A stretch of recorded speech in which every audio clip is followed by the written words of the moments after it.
Well, Steve, as games go this season, this has got a bit of a pivotal look to it, this one, hasn't it?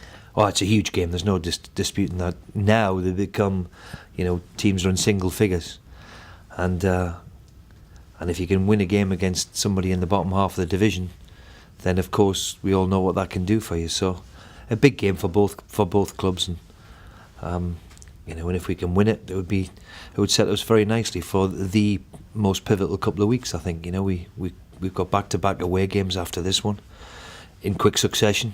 So if we can get off and running to a good start tomorrow, it'll be terrific. You want to do it with your best possible squad. That isn't going to be possible because of George Boyd's suspension. What would you do on that?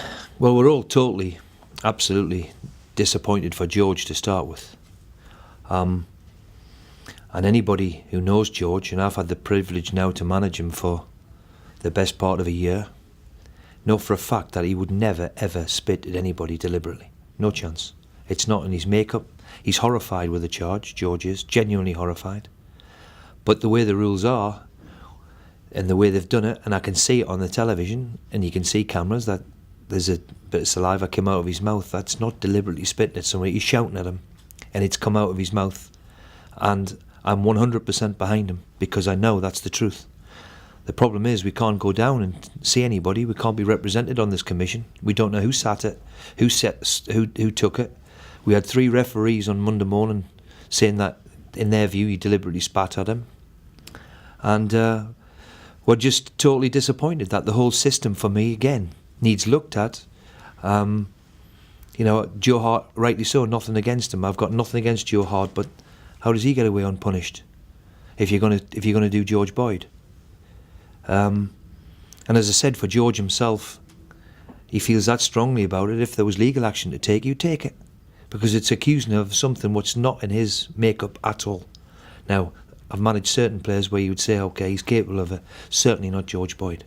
So is it an overreaction, or what is it? Well, he's called him I can't say it on the television, of what he's called. We got witnesses from, the deaf who can lip read.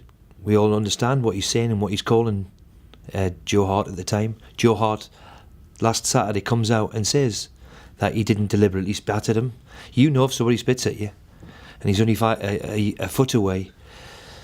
So we did all we could, but as soon as they charged him, I think we all understand that they're not going to change it. And I don't know why this so-called committee, sits. We don't know who's on it. We're not certainly represented.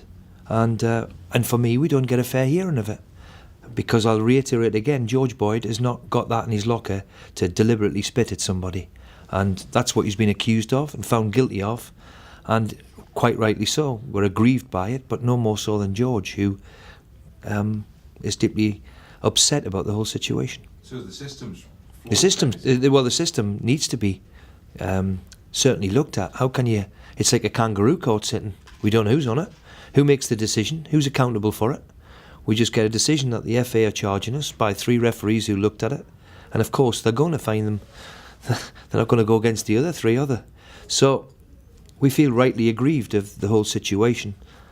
And not just for George, but we've lost him, you're right, for 3 hugely important games over something which I'm adamant that George Boyd is not capable of spitting at anybody deliberately. It might have been an accident.